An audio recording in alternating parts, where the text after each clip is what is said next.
BookTube, welcome back to the Wild Digest. I'm Scott, your host, and today we are going to be talking a little bit about the Sword of Lankor.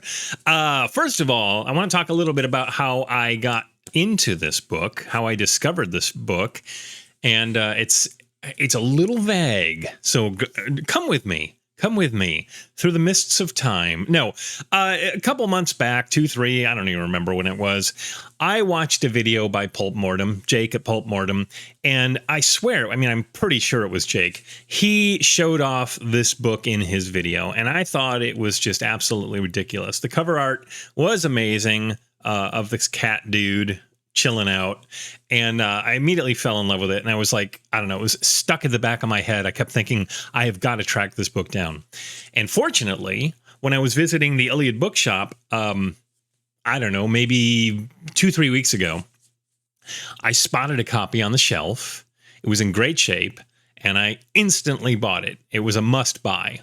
I did a little book haul video talking about my acquiring it. And then, in response to that, Steve Donahue found a copy of the same stinking thing at the Brattle in Boston. So now I knew for a fact that there were at least 3 copies of this floating around BookTube. And I thought, you know what? Before anyone else does it, I'm going to go ahead and do a overview review of the friggin' Book of Lankor for you, all of you in the world of BookTube. So let's talk a little bit about this book.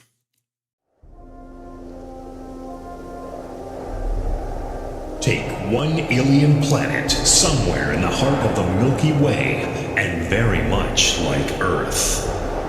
Take one brawny barbarian adrift in the capital city of that world's largest Bronze Age empire.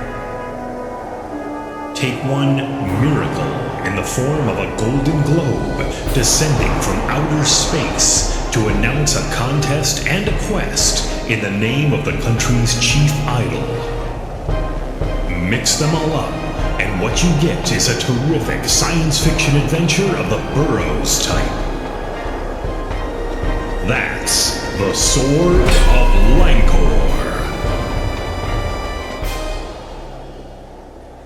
So The Sword of Lankor was originally published in '66 by Ace Books, as you can see in the little logo in the corner there. The author, as listed, is Howard L. Cory. Now, Howard L. Cory is actually a pseudonym, a collaborative pseudonym of 2 people, Jack Owen Jardine and Julie Ann Jardine. They were married from 1958 through 1968. This book came out in '66, hoping this wasn't one of the reasons they broke up, but that's neither here nor there. Jack Owen Jardine was a noted satirist, social critic, and sexologist. Don't worry, none of that is in this book. He wrote solo novels, I think, possibly before and after, under the name Larry Maddock, which was one of his pseudonyms. And the Larry Maddock name can be found on his Agent of Terra series that was also published by Ace. And I must track those down. I read a little bit about them, and I'm completely intrigued, and I totally want to read those books. So if you have any extras, let's talk. He also wrote softcore novels under 2 names, Harry Barstead and Arthur Farmer. We will not be talking about those books in this video. The only other book that I could find that was credited to Howard L. Cory was a book titled The Mind Monsters. And that one's a little trickier to find. It is published by Ace, but it was in an Ace double, so it was backed up with a Philip K. Dick novel. Is it The Unteleported Man or The Non-Teleported Man? The Unteleported Man, I think. As a result, because PKD books are so collectible, if you want to get your hands on a copy of that, you may have to pay a few dollars more than usual. So if you read The Sword of Lankor and you want more of this writing team, you're going to have to track down that Ace double. The book features art by Jerome Podwill. Podwill did a lot of science fiction book cover art, but he also did a number of gothics. So if you poke around online, you'll find some Jerome Podwill art. and many of those pieces are Gothic covers. So the woman in the flowing negligee running from a mysterious mansion or castle with a single light on in the window, etc., etc. So he did many of those, but he also did this phenomenal cover for the Sword of Lankor. The book was originally 40 cents. The catalog number, for those who collect, is F373. And it runs about 158 pages or so. 158 pages worth of story, and then a page or two of advertisements for other Ace products, which is kind of a funny thing because, as you heard on the back of the book, it mentions science fiction adventure of the Burroughs type, which isn't really true. I mean, of course, you've got, the Burroughs stuff was, some of it is certainly sword and sorcery, sword and planet. But I think the main reason that said that on the back is if you look in the very back page of the book itself, you will see that those are all Edgar Rice Burroughs books available from Ace. So they needed to shift these things, and what better way to do that than to mention Burroughs on the back of the book. So not to say that there's anything wrong with Burroughs. Burroughs stuff's great, but I think that was their main reasoning. Ultimately, when we get to it, I will mention who the book more reminds me of character-wise. So that is that's all the details on the creation of the book, the publication of the book. Oh, one other thing too is there is this cover art by Podwin, and there's another illustration inside. Let's see if I can find it here. I'll show a close up of it, but it's this little pen and ink illustration of just random person swimming with a sword. It's I don't know if I'm assuming that's a Podwin sketch as well, but he's not credited in the book anywhere. You can see his name on the cover, but that's really the only place you're going to find it. But I was able to track that down elsewhere. All right, so let's talk a little bit about this book. So the novel opens up with our reluctant hero, Thorin of Ulmicor, and pardon me, I'm going to have to keep referring to some notes here because it gets a little muddled. He is in a spot of bother in the city of Tavish on this world called Lankor. In the middle of all this stuff, he is drawn away by this character named Gar. This cat dude is Gar. It's Gar of Kensar. And he's an oracle. So he pairs up with Thorin and he says, hey, listen, this isn't a quote. He says, listen, there's a contest whereby the winner will be chosen as the true son of Wabis Ka'arbu, which is their god, or at least the god that the people of this city worship. So Thorin kind of drags his heels, but he goes into this big contest to determine who the true son is. And it winds up being a series of gladiatorial battles. So he fights other contestants. He fights some big hulking monsters. And in the end, he spares the life of one person, but that's enough for him to be declared the true son.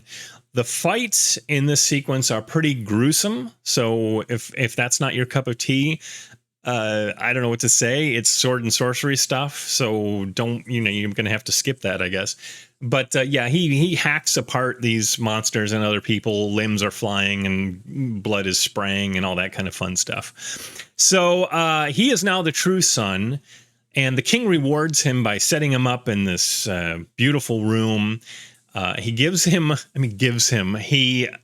he does give him one of his daughters, Ilara.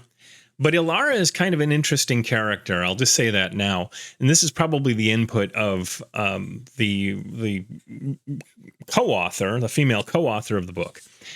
She's a pretty strong character. She's very independent. And she doesn't really pair up with Thorin for romantic reasons. She's like, well, this is better than what I had, so I'm just going to hang out with you. But a relationship does develop through the book fairly organically. But for the most part, she's just kind of hanging out, which is kind of cool. So he gets his room and meets up with the king and all this kind of stuff. But he also is spoken to via this mysterious golden orb that showed up in the city sometime before. And the orb itself is interesting. It's very similar to the Lankor from Heavy Metal. There's even a scene at the very beginning of the book where somebody goes up and accosts the sphere and drops dead. So it's very much like the Lankor. It speaks to. So Thoron is told by this sphere that he needs to go and climb this mountain, and he will pass through a mysterious portal and then come face to face with the voices behind the sphere. So he in turn goes off on this little mini quest, climbs the mountain on his own. He's told no one else can accompany him, although they go with him to the mountain, but then he goes off on his own. He finds the portal, he enters the portal, he wakes up outside the portal with no memory of what's happened. He's got a bonk on the head, he has a strange ring on his finger with a gem, and his sword, which is called, this is going to be challenging, his sword is named No Andar. I think that's how you pronounce it, No Andar. It's got a couple of, apostrophes in there. It's alien, dude. So his sword also has been augmented, and it now has a matching jewel on it as well. And he learns very quickly that he also can sustain damage, excessive amounts of damage, but his sword can slice through pretty much anything, including solid rock. On his way down the mountain, he tests this a couple of times, and he also fights and kills this giant bird with a very unusual name. It's called an orc. O-R-K. Anyway, I'm sure they never heard that name before, so they decided to throw it in their book. That's one of the other odd things in this book, is it tends to throw a lot of alien-sounding words in, lots of italicized words that really don't need to be in there. If it's a horse, it's a horse. You don't need to call it a severum or whatever. I don't even, I'm just making words up. So anyway, so he gets the sword and the ring, and he also is able to now communicate with the voice behind the sphere through his mind. He can just talk to the whoever's behind this voice, but he can only do it 3 times a day. And for sophisticated readers in 1966, they may notice another oddity, a little odd thing that happens. Anytime the voice tries to communicate with Thoron, it is accompanied by a crackling sound in his ear. Or, yeah, in his mind, but it's in his ear. All right, so after he gets these weapons, he goes back down, and he is told that he now has to travel to a faraway land. And I think there's a scene where it's like he has a dream, but I think the idea is that these images are being transmitted into his mind. That's the only way I can really make it work. But he sees himself using his augmented sword to carve up these red crystals into bricks, basically. So he's told you have to go off, cross oceans, and you're going to have to go to this one place to find this red crystal, get as much of it as you possibly can, fill the hold of your ship, and then return to Tavisha, the original city of the story. So he travels off with a captain, a ship's captain named, no joke, Amik, and his last name is Nerd. N-E-R-R-D, Amik Nerd. And they travel off. I think he's not a captain. He's a general or something like that, or an admiral. I can't remember what it was. There's even a side joke about that. So they travel off. They get to the island. I think it's an island. And they encounter these multicolored spider people. And they fight them. And then they go into the spider people's subterranean city, where they find this red crystal. He proceeds to chop it up just like in his vision. They fill the hold of the ship, and off they go. On the way back, they are intercepted by 3 pirate ships. And Thoron, in a makes a questionable decision to attack the ships, even though everyone around him is saying, well, we are wildly outnumbered here. And he's like, well, I've got a magic sword, and I can take lots of damage, and I can blah, blah, blah. So they go off, they have this big fight, And in the end, Thoron's almost in this entire crew is wiped out, and his ship is captured, and the Ilara is kidnapped, and the pirates essentially just leave the remaining group, which includes Gar, our cat person, in a lifeboat in the middle of the ocean, and off the pirates go. So he communicates with the voices again behind the golden sphere, and they say, well, listen, the ocean currents will take you to this one place, and maybe you can get help there. So they arrive, and they meet up with these war maidens, and they are led by a queen named Shagundala. Shagundala and her war maidens are actually pretty cool characters. They're Amazons, and they agree to accompany Thoron back to Tavisha to get revenge, because by this point in the story, he has worked out who is likely behind the pirates and some of the other things that have been going on to impede this quest. And he was warned about this particular character who I haven't mentioned at all early on, and he realizes, I got to go back and I got to find Ilara, hopefully find the crystal bricks, and put this one guy down. So they travel back to Tavish, and he frees a whole bunch of prisoners in the official jail. They all join his group, and he has the war maidens. He starts to build up sort of a bit of an army, and they more or less take over. Although the king is welcoming to them, he's actually a good guy. And he says, Thoron, you're going to be my second in command, kind of a thing. Thoron does exact revenge against the death cult that I told you about. Basically demolishes their giant idol with his magic sword. And this whole time, Gar, kitty cat Gar, has been in communication with the people behind the golden sphere, and he has sussed out that there is something more to what's been going on with them. And if you're I don't know, a semi-intelligent reader, you'll know that it's clear that this is that whoever's behind that sphere is alien in origin. And so Gar spoke with these people, and they said, hey, listen, why don't you come and join us?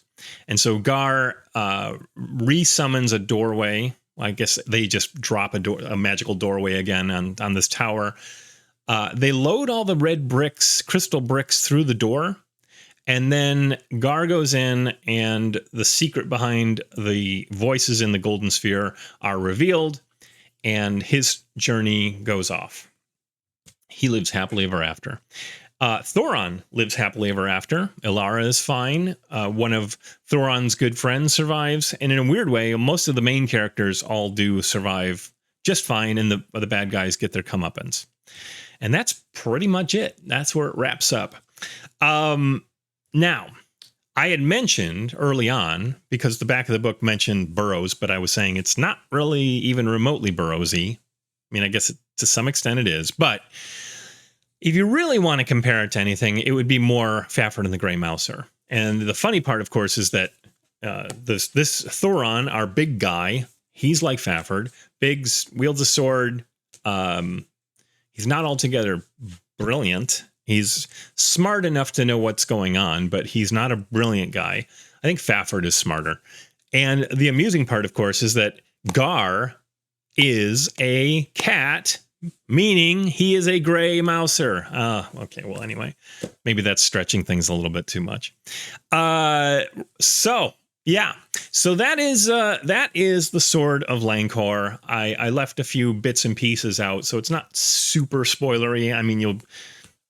I guess I completely spoiled the novel, except for the end. I will say that had there been a sequel, there could have been a very interesting sequel to this book, and I probably would have just sought it out and read it.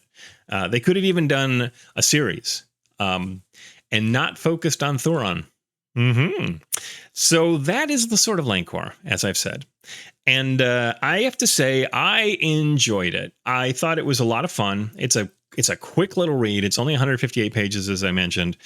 It went by with at a great pace. I mean, I think the writing is totally competent. I've seen other people post online that reading this inspired them to want to read other books by the authors, and I think I agree. That's why I say that Agent of Terra is looking pretty tempting right now if I can track those down. But if I were to give it a star rating, I would probably go 3.5 or 4 stars out of 5. Now, your mileage may vary. You may read this and go, "This is just pulpy garbage."